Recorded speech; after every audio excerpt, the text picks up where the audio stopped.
I'm Logan Crawford, and right now on Spotlight, we're delighted to introduce you to a wonderful author. His name is Allen Maxwell, and he's written a book called The System Is Unforgiving. Play by the rules and win. This compelling book recounts his remarkable journey from humble beginnings to success in the Navy and as a defense contractor, navigating through challenging circumstances such as political unrest, near-death experiences, and corporate betrayals. The author learned to master the rules of the system, and his story is not just one of survival and resilience, but also one of profound insight into the nature of success and the power of understanding the systemic forces at play. We're delighted to have this very talented author join us here today on Spotlight. We thank the team at Mainspring Books for helping us put him in the spotlight today. And we ask viewers like you to support writers like him by subscribing to our channel and by purchasing his wonderful book. The link is below this interview. Allen, great to see you here today on Spotlight. How are you, Logan? This is fantastic. It's happy to be here. It's great to have you. I always told my kids the number one rule for success, whether it's school or business, is to show up on time, because that's the one tangible thing that people can hold either against you or for you, that he or she is late or not late, that kind of thing. You believe that's a good rule one, show up on time, if not early? Well, the rule that I live by is that if you're on time, you're late. So you should always be there, a couple minutes early. You never know what could happen on your trips to where you need to go. So you always allow yourself time. So if you're on Absolutely. time, you're a little bit late. So Now, the book, the subtitle is Play by the Rules and Win. A lot of people say play by the rules and lose, but you're taking that old time saying and turning it upside down. Tell us about why it's important to know the rules, play by the rules, and how success is actually part of those rules. oh, absolutely. I was just having a conversation this morning, Logan, with some clients and some of my subordinates. Is that there's 7 billion people on this planet, 7 billion opinions, 7 billion ideas. So there's systems in place. We have the cadres of folks that get together and they think one way, and that's the way it's going to be. So I can't walk into a system that I don't know and try to change it, because it's not going to work. And it doesn't matter who you are, doesn't matter how much money you have, doesn't matter what your background is. There's systems in place. Our political system, our red light, green light system, you have to abide by. And we'll just use that as an example. With our red light, green, it's an international symbol. So, if you go through a red light, guess what? You're bound to get a ticket and get stopped. You're not playing by the rules.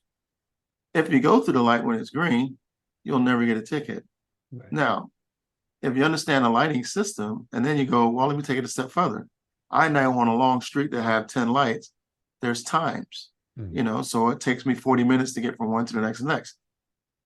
You could end up taking that whole street, hitting every green light if you're so inclined. But that's now playing by the rules, because now you figured out what the game was. Now you figured out the timing sequence. And now you got out there and did it. That's just a simple analogy. But in business, you walk into a room, you know who the shot callers are, you know who the people that just make noise and don't do anything, you know who the naysayers are, or at least you should know that when you walk into the room.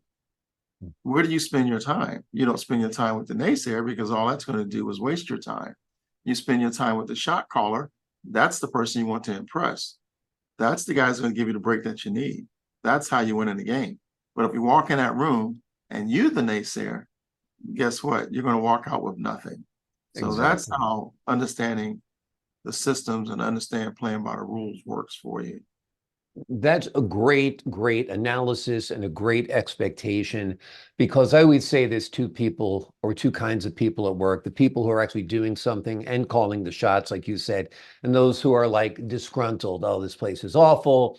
These people don't know what they're doing. They're idiots. It used to be so much better. If you align yourself with that latter group, you're done, because everybody knows who that negative, toxic influence in the workplace is. Even if they're able to survive in their jobs, they're Yep. not going anywhere. They're not Yep. growing. Go Yep. ahead. I'm sorry. Oh, no, I'm just agreeing with you. Yeah, When I was in the federal government, and this sounds really bad, but when I was in the federal government, you could be Einstein's brother. But exactly. if you was labeled as an idiot, okay, then everyone that meets you doesn't care that you're Einstein's brother. They're going to say, this guy's an idiot. Right. And that's unfortunate because, again, you violated the rules of the system. And now the system doesn't allow you to recover from it in some cases. But it had you went in there as Einstein's brother and said, I'm Einstein's brother, let me sit back and listen and contribute, then you can't do any wrong. 6 months down the road, you make a mistake, they go, oh no, he just had a bad day. We'll get through that.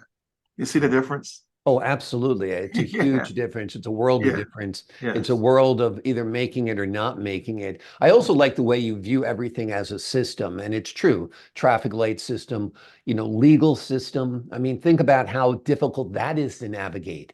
If you don't do everything precisely as commanded by the court, you're done. Right or You're done. wrong, guilty or innocent, it doesn't matter. You have to abide by the rules of that system, filing times, deadlines, and so forth. Absolutely. Tell, Absolutely. tell me about your time in the Navy and as a defense contractor.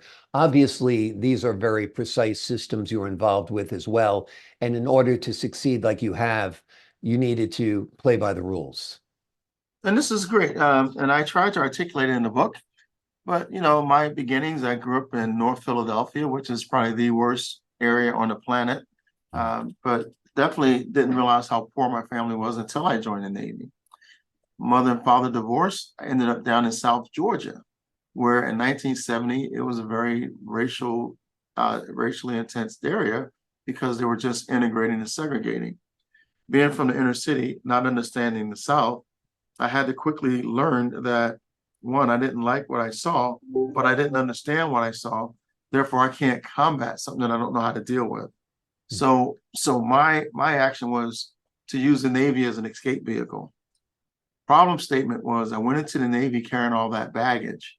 And it wasn't until I had someone sit me down and say to me, this chip that you're carrying on your shoulder is going to harm you more than help you because there's a system that's been in place for over 200 years. And he said, and your little behind isn't going to change it.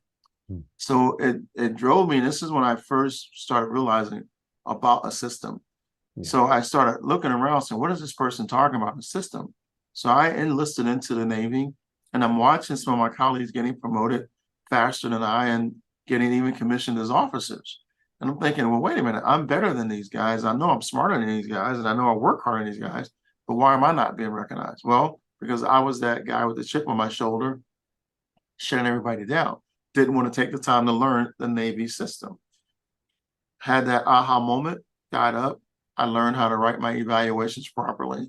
And what I mean by that, I was taught don't just submit bullet statements about what you did. You write it completely like you want it to be written. Mhm. And then you're challenging the intellect of the recipient. So most people are lazy. So you give them a complete document, they'll make it their own by changing the is or an are, but they're not going to change the context. Mm. That worked. I went from a brand new E5 to getting commissioned as an officer in 7 years, hitting every rank in between. That's 6, 7, and then getting commissioned as an officer. That's when the light really came and said, it worked. I left the Navy after 22 years, went out into industry as a defense contractor, same rules. I started out as an aerospace engineer, which I know nothing about, but I quickly became an expert in the aerospace environment because I asked the right people the right questions. I also, in the job title, I started out as an aerospace engineer, program manager. Within 18 months, I was the director of operations of this firm, technology firm in San Diego. Why? Because of what I said earlier. I walked in with a learning mentality, a willing to work mentality. So the leadership saw that they had someone that's willing to get out there and abide by the rules of their system. How to go out and grow their business, how to go out and identify more work for business. And so I did that. So all of a sudden, 18 months, I'm the director of operations. Mm. I go into the federal government. Most people go into the federal government, never obtain their GS-15 level. They'll be in there 40 years, never get it. 20 months. I went in as a junior GS-13 based on my experience. Within 20 months, I was a GS-15, going up for senior executive. Only because, again, I looked around and saw the systems that were in place and just abide by them and just didn't do anything special, just conform to the systems, not be the naysayer. And starting my business, same thing, just recognize who are the companies that I wanted to align with, who are the organizations I wanted to align with. And, we're a service providing company. So we try to stay in front of the problems. What keeps you up at night? That's my first question I ask my customer. What keeps you up at night? Mm-hmm. So they want to know that I care. So now they're going to trust me and rely on me to get the job done. We do it right the first time. So we have a beautiful reputation, and that's who we are. That's who I am. That's great. That's great. And it's sometimes tough to ignore the naysayers because there are more naysayers in most organizations than there are doers and achievers. And they're often resentful if you're the one who is being promoted. You mentioned in your book, you have to learn from both allies and adversaries. Tell us a little bit about this duality and how it influenced your growth. So this is going to sound bad, Logan, but I love watching gangster movies and all the old gangster movies. And here's why, right? Their business antics is solid. Their product is questionable, but their antics is solid. So I love the one saying, I think it was in The Godfather, either you're with me or you're against me, right? And so that's a true statement. If you're dealing with a naysayer, why would you go to them for advice? They're not going to offer you anything good. They're going to offer you something that's going to keep you in the rut, right, in the muck. So you figure, let me, number one, align myself with a very small group, that's the shakers and the movers. Number two, I'll appease the naysayer.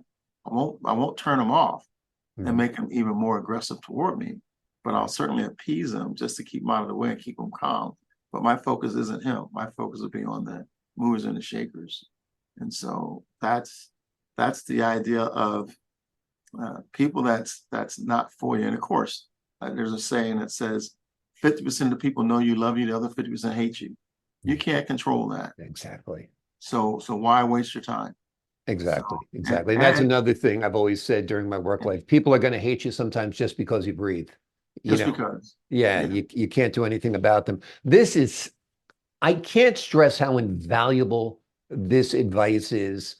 I've thought and felt a lot of what you have espoused upon here in your book and expanded upon, but I never articulated the way you did, looking at it as a system. I was the kind of guy who always got A's and F's in school.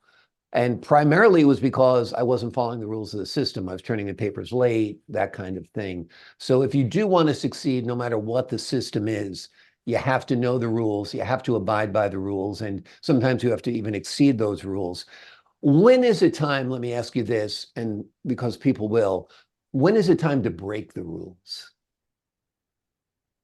So there's no such thing as breaking the rules.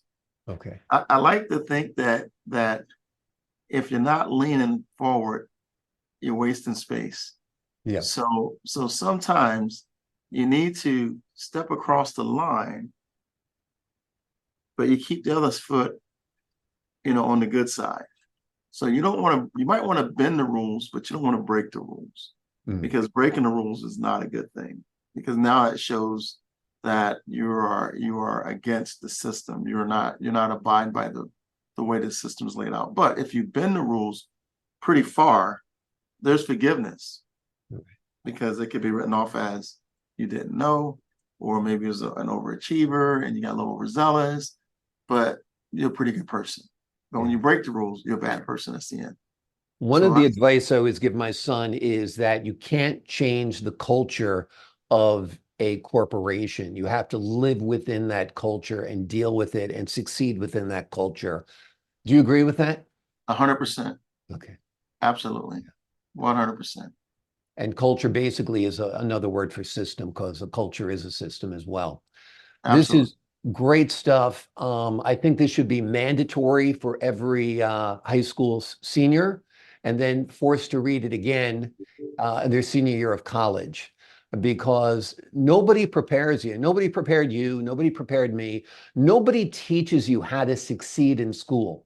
They give you the raw materials, they give you the information, they show you how to find the information in some cases, but nobody ever has a practical talk with you. Like at one point, a mentor said to you in the Navy, you know, you got to stop this, you need to do A, B, and C. I had a boss come to me and say, listen, nothing is promised you here, you're owed nothing. I mean, literally, I had a boss say that to me. You're owed nothing here. And once you realize that, you're on a better footing, don't you think? 100%. And I think also the military teaches you what I really enjoyed about the military is that it teaches you that you are accountable for your actions. No one else. No one else. It's you. Not mom, not dad, not brother, not sister, not the man, not the government, not anything. You are personally Exactly. responsible for your actions. And so you Exactly. have to take accountability and responsibility for yourself. And I think that's important. I wasn't in the military, but I did go to Catholic high school, and I was slapped in the face a few times. So Yep. that kind of counts, I guess, right? Oh yeah. Same effect. Exactly, exactly. Allen Maxwell has written a brilliant book. Like I said, this is required reading for everyone who's in high school, college, new to the workforce, still in the workforce, but not getting ahead, wants to understand the workforce better, wants to understand the system of their organization better. AKA, this book's for everybody who's in business. We're all in business. If we work for a living, we're in business. Read this book. It's called The System Is Unforgiving. Play by the rules and win. I wish I had this book 40 years ago when I began my career. It would have saved me a lot of pain and struggling along the way. Allen, thank you so much for joining us here today on Spotlight. Logan, it's been a pleasure. Thank you for having me. Pleasure's all mine, sir. And to the folks at home, I'm Logan Crawford, thanking you for your time, this time. Until next time on Spotlight.